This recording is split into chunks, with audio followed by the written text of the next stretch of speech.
रितिश्क्या वेर्णेकार ह्या गोंयच्या कलाकारान आपल्या सुमधूर अशा गायनान पयल्या दिसाच्या पयल्या सत्राक सुरवात केली।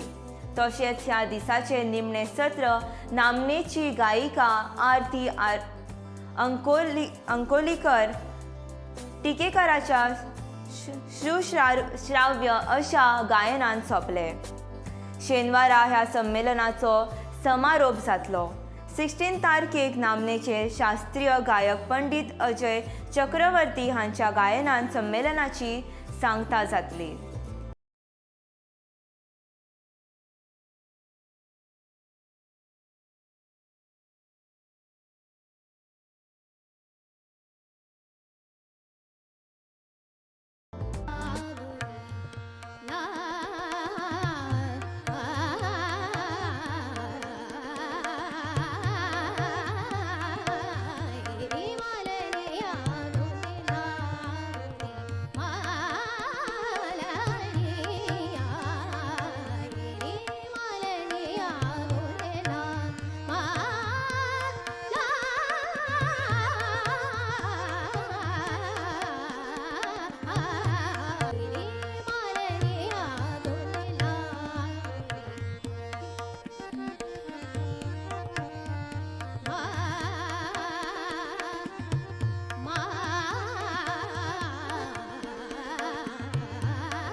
I